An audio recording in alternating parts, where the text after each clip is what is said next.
Bon, écoutez, on va pouvoir entamer la soirée. Il y a du monde qui va arriver, mais on va vous expliquer un petit peu.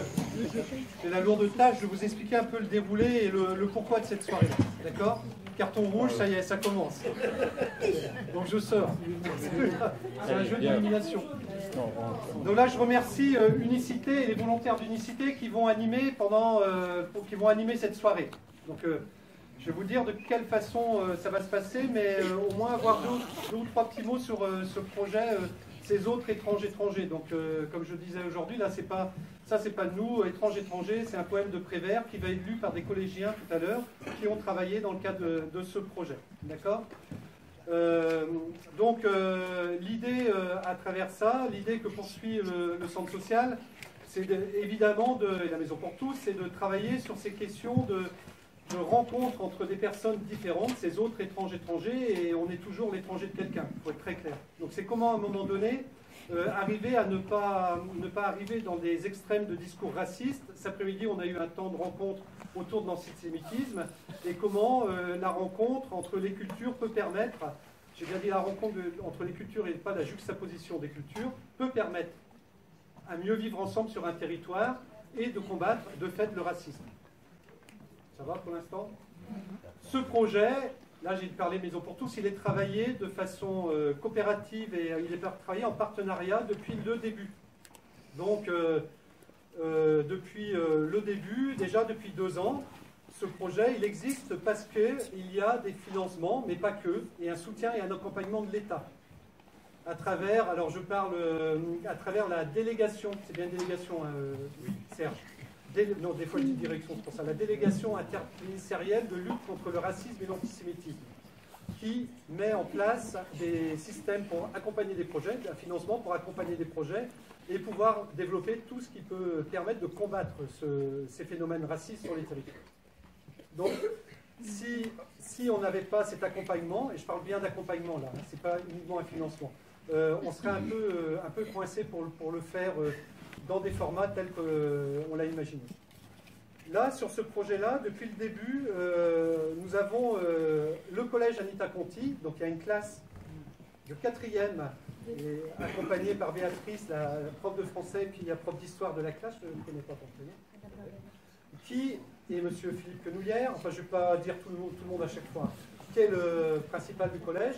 Le collège Anita Conti travaille avec nous sur cette action-là.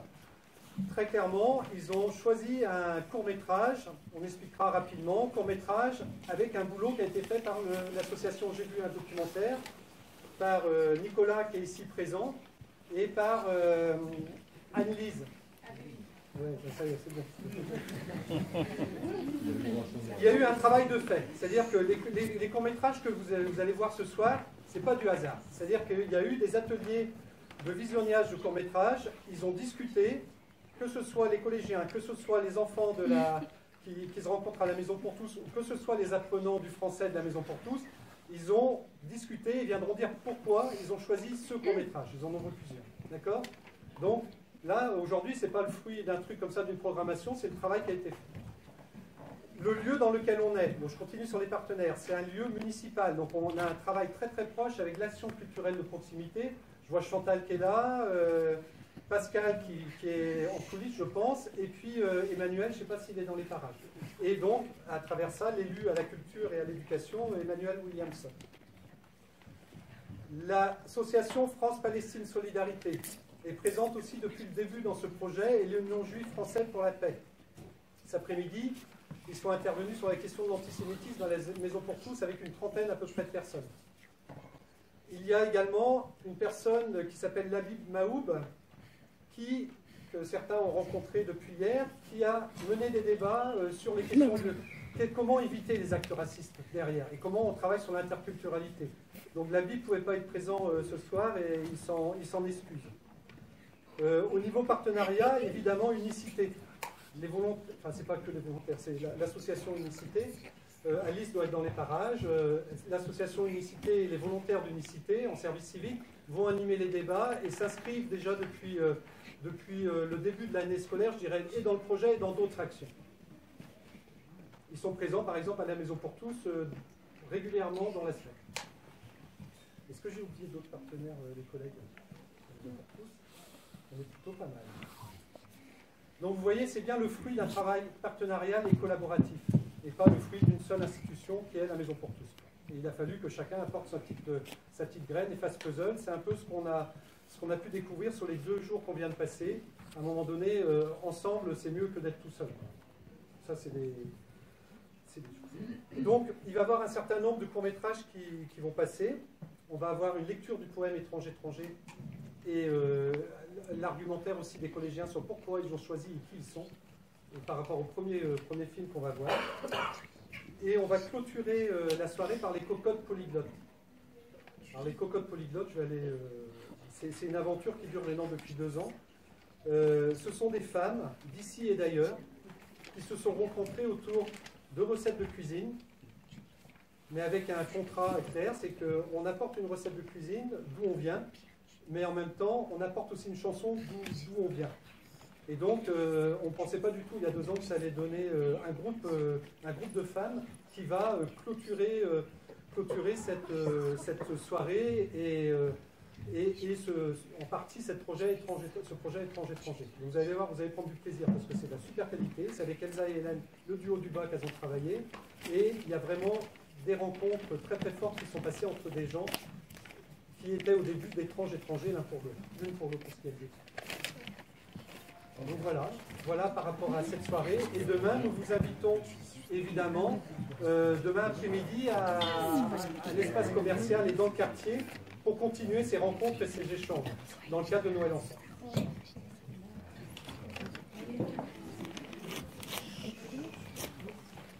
Étranges étrangers de Jacques Prévert, Kabyle de la Chapelle et des quais de Javel, hommes de pays loin, cobayes des colonies, doux petits musiciens, soleils adolescents de la porte d'Italie, boumians de la porte de Saint-Ouen, apatrides d'Aubervilliers, brûleurs des grandes ordures de la ville de Paris, ébouillanteurs des bêtes trouvées mortes sur pied au beau milieu des rues. Tunisiens de Grenelle, embauchés, débauchés, manœuvres désœuvrées, au lac du Marais, du temple des Rosées, cordonniers de Cordoue, routiers de Barcelone, pêcheurs des Baléares ou du Cap Finistère, rescapés de Franco et déportés de France et de Navarre, pour avoir défendu en souvenir de la vôtre la liberté des autres. Esclaves morts de Fréjus, tiraillés et parqués, au bord d'une petite mer, ne pouvez-vous baigner. Esclaves morts de Fréjus, qui évoquaient chaque soir, dans les locaux disciplinaires, avec une vieille boîte à cigares et quelques bouts de fil de fer, tous les échos de nos villages, tous les échos de l'histoire. Et ne venez dans la capitale que pour fêter, au pas cadencé, la prise de la Bastille le 14 juillet, Enfants du Sénégal, déracinés, expatriés et naturalisés, enfants indo-chinois, jongeurs et innocents hôpitaux, qui vendaient au tiers-fois, au tirage de café, de jolis dragons d'or, celles de papier. Enfants trop tôt grandis et si vite en allés, dormaient aujourd'hui de retour au pays, le visage dans la terre et des hommes incendiaires labourant vos misères. On vous a renvoyé la monnaie de vos papiers dorés, on vous a retourné vos petits couteaux dans le dos, étranges et dérangés, vous êtes de la vie, vous êtes de sa vie, même si mal en vivez, même si vous en mourrez.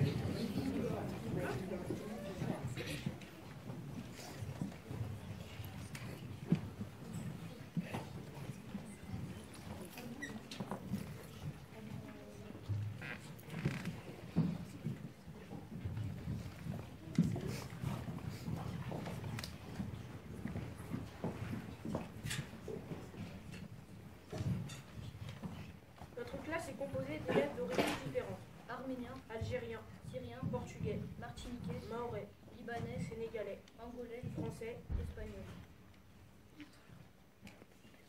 Nous avons travaillé sur un projet de multiculturalité En visionnant des courts et longs métrages, nous avons choisi The Devil, en français Le Diable.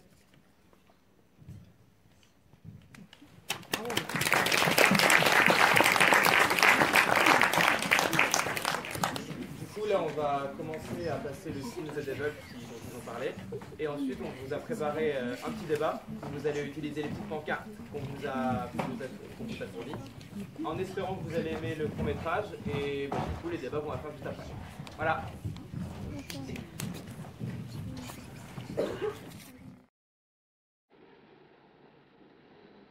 You don't know what we have. You think you know what we have. You don't know what we have.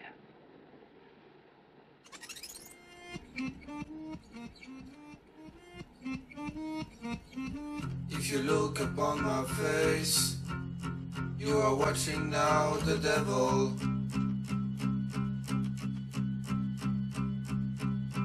If you look upon my face, you are watching now the devil.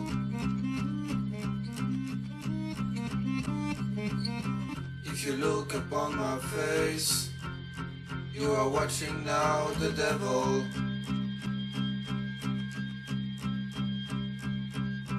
If you look upon my face, you are watching now the devil.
demonstrating and going on for I don't know how long.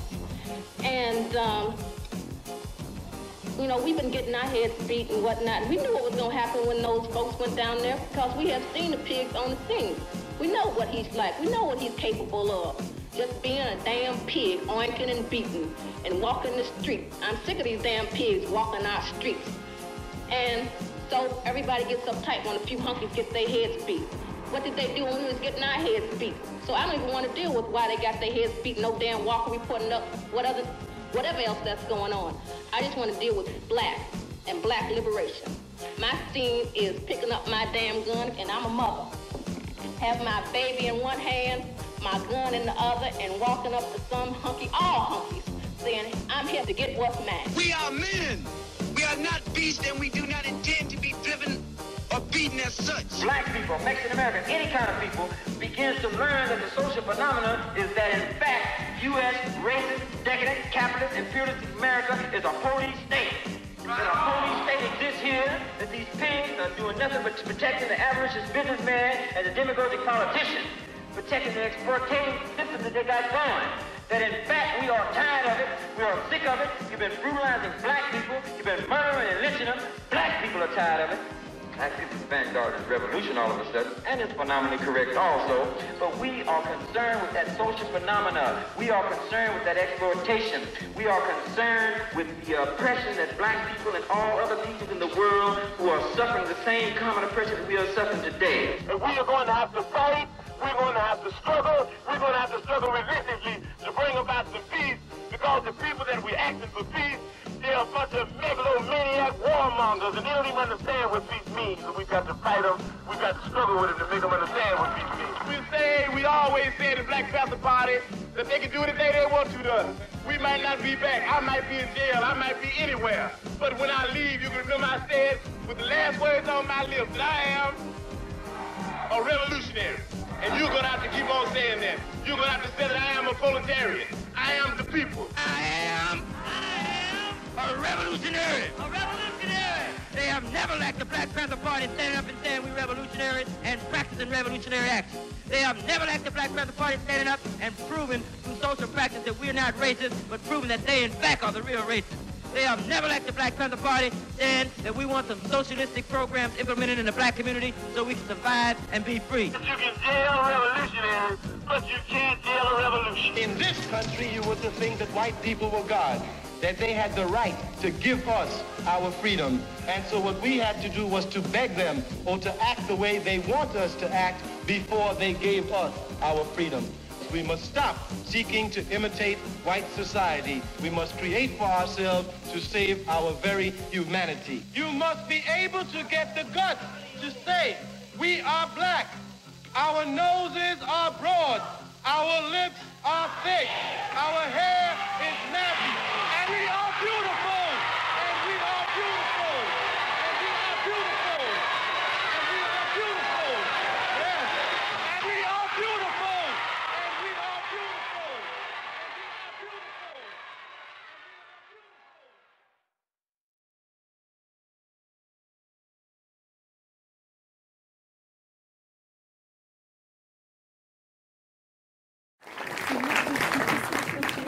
Non, c'est moi, j'ai fait doucement et après j'ai fait vite.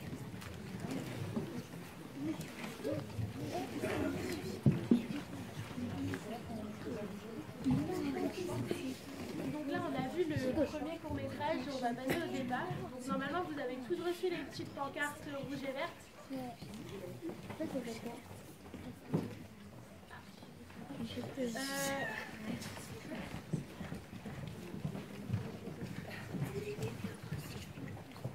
Donc avant, il y a les élèves qui vont vous expliquer pourquoi ils ont choisi ce court-métrage-là.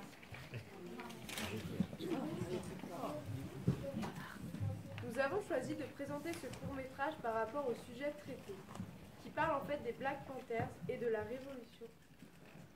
Nous avons décidé de présenter ce court-métrage par rapport au sujet traité, qui parle en fait des Black Panthers et de la Révolution et de la lutte pour les droits civiques dans les années 50 et 60. Les Black Panthers étaient des manifestants contre le racisme.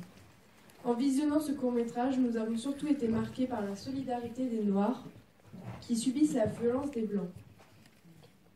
Nous avons trouvé que la musique collait bien avec l'image, la révolte des Black Panthers avec leur discours.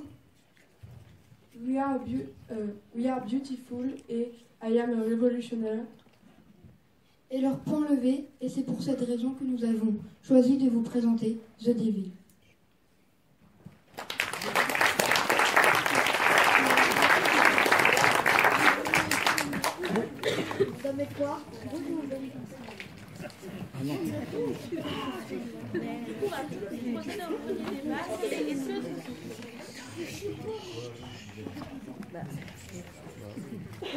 Donc du coup, on va procéder au premier débat. Est-ce que tout le monde a reçu une petite pancarte? Oui. Voilà. Donc on va vous poser une question. Et si vous êtes d'accord avec la question, vous levez le panneau vert. Et si vous n'êtes pas d'accord, vous levez le rouge. Est-ce que vous avez tous compris? Oui. Vous avez pas de carte? Donc la question c'est est-ce que vous êtes d'accord avec le fait de répondre à la violence par la violence? Oui. Mais oui,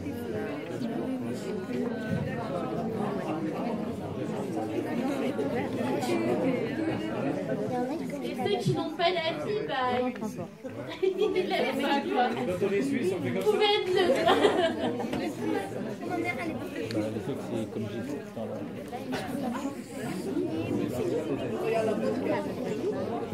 Alors, il y en a qui veulent expliquer pourquoi ils ont choisi tel ou tel. C'est rouge.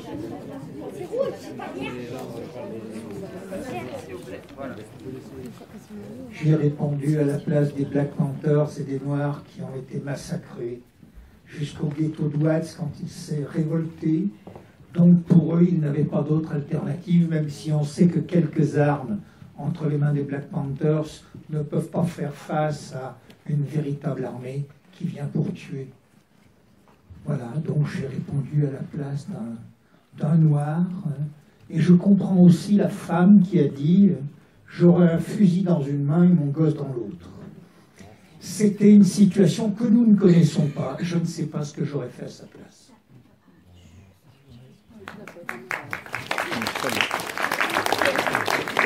C'est rouge là.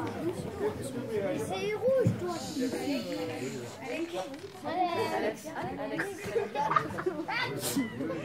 Allô. Donc moi je suis d'accord parce que en fait les blancs ils cherchent à se battre. Du coup bah, les noirs ils se révoltent, ce qui est normal. Donc voilà, bah, moi je trouve ça normal. Vive les noirs.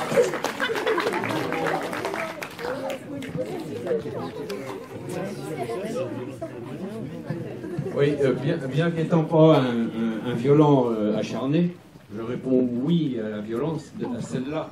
Il ne faut pas oublier qu'il y a quand même au moins deux, si mes souvenirs sont exacts, deux noirs, Black Panther, qui, lors des Jeux Olympiques, se sont contentés. Ils étaient premiers et deuxièmes, et ils ont fait ça. Mais ils n'avaient pas de carton dans la main, ils avaient juste un point, comme ça, à lever. Et ils ont été déclassés de leur place de premier et deuxième pour avoir fait ça.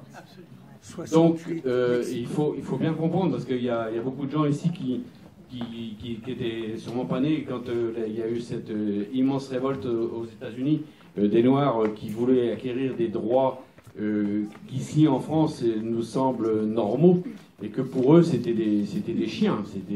Ils n'avaient pas le droit de s'asseoir dans un bus, ils avaient des bus réservés pour les Noirs. C'était comme l'apartheid en Afrique du Sud. Donc ça, quand on a vécu ça pendant 10, 20, 50, 100 ans, on a été esclaves avant, parce que quand même c'était des anciens esclaves pour les plupart des familles d'anciens esclaves. Donc quand on a vécu ça et qu'on veut acquérir des droits, aux États-Unis, il n'y avait pas beaucoup de choix. Et je pense qu'ailleurs, si ça s'était passé comme ça ailleurs, ils n'auraient pas eu beaucoup de choix non plus. Et la lutte, parce qu'il ne faut pas oublier, aux États-Unis, en plus, il y avait le Ku Klux Klan, qui était quand même des blancs racistes, comme on ne peut pas l'être, et qui faisaient beaucoup de mal à tout le monde. Donc voilà, bien qu'étant pas du tout un acharné de la violence, cette violence-là, on peut l'excluser largement. Est-ce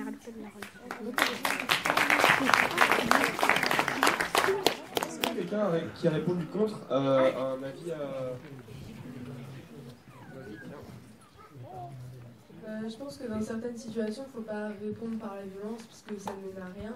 C'est vrai que dans ce contexte-là, de toute façon, si les Noirs ne s'étaient pas révoltés, les Blancs auraient pris le dessus et les Noirs se seraient encore plus fait massacrer. Donc c'était dans le contexte, mais c'est vrai que enfin, à l'heure d'aujourd'hui, je dirais que si je me fais frapper, je répondrai pas par la violence parce que ça n'amène à rien.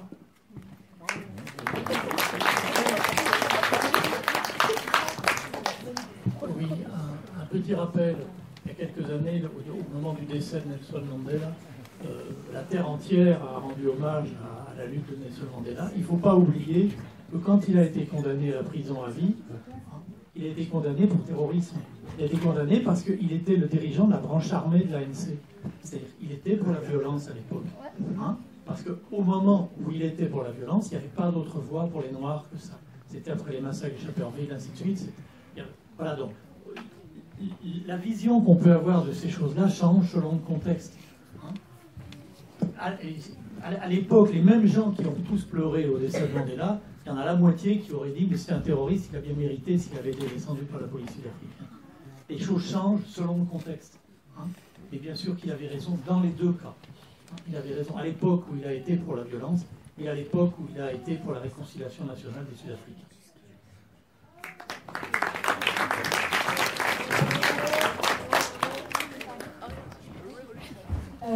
Moi je suis pour parce que ils ont essayé de parler, de faire des révolutions, puis ça marchait pas.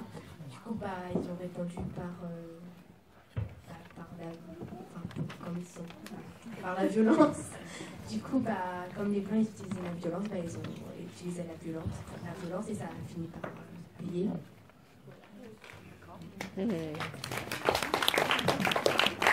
Oui, je crois que ici dans jeunes comme âgés, enfin, je sais pas, nous connaissons tous donc le roman, comment on appelle ça, Le Petit Prince et le Renard, donc de Saint-Exupéry. Et le Petit Prince avait demandé, donc, non, le Renard avait dit au Petit Prince, vous êtes responsable de ce que vous avez apprivoisé. Si donc à la fin du 19e siècle, le 20e siècle, il n'y avait pas donc l'impérialisme entre donc les puissances, l'Allemagne, l'Angleterre, les Allemands, etc., tout, pour coloniser, pour chercher donc des territoires donc nouveaux, nous ne sommes pas arrivés où nous sommes arrivés aujourd'hui. Donc il y a eu donc ce triangle d'esclavage, ce qui a permis donc ce que nous voyons aujourd'hui dans le monde entier.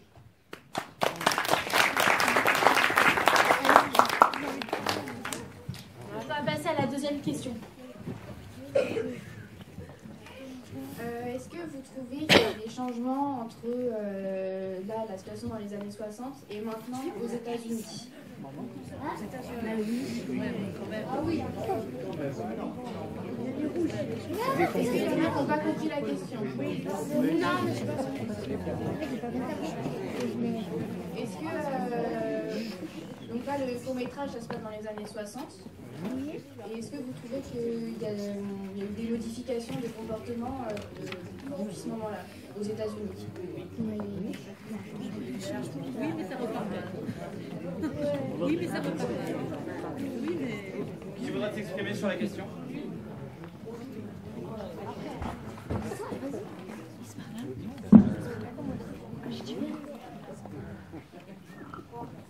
Il y a toujours des injustices qui portent en elles un jour de nouvelles révoltes, même si ce n'est pas tout à fait la même situation. L'histoire ne bégaye pas, par contre, les injustices peuvent entraîner de nouvelles révoltes. Ce n'est pas une terre de grande justice là-bas, quoi qu'il n'y a pas que là-bas.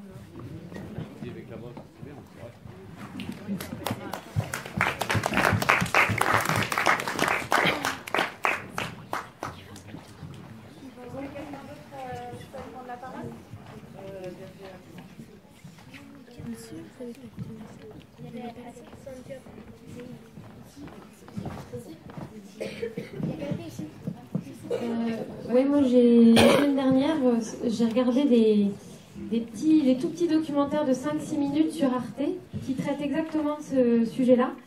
Et je ne le savais pas, mais il y a énormément encore d'Afro-Américains qui se font tabasser par la police aux États-Unis, dans certains États, je pense. Voilà.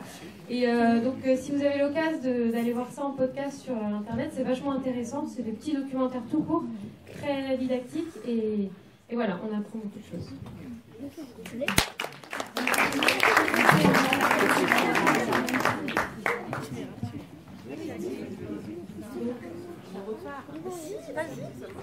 Moi, on a quelqu'un ici. Ça marche pas. Je trouve que ça n'a pas beaucoup changé. Il y a encore la guerre, mais pas dans ce pays. C'est pas toujours avec les Noirs. Il y a d'autres. Comment dire. Il y a d'autres pays qui se battent. Et ceux qui voulaient aller faire la paix, ils n'ont pas pu.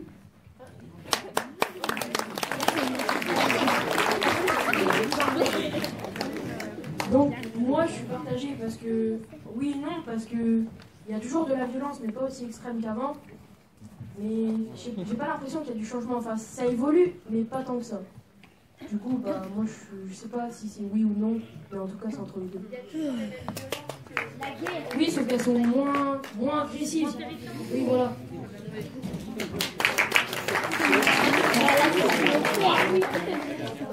On va faire une dernière remarque et puis on passera au prochain. Oui, tout simplement pour dire la même chose mais préciser, je trouve que le racisme divers d'ailleurs, noir ou autre, ou arabe, enfin, se calmait un peu, surtout pour les noirs, je dirais plus que pour les arabes, depuis en France. Et là, ça repart de plus belle, petit à petit, aux États-Unis. C'est toujours l'exemple le plus négatif qu'on puisse avoir quand on suit les États-Unis. Si on est derrière, c'est le plus négatif. C'est la violence, l'extrémisme, l'extrême droite, tout ça, dans tous ces pays, toute cette Europe et autres, ça monte, ça repart de plus belle.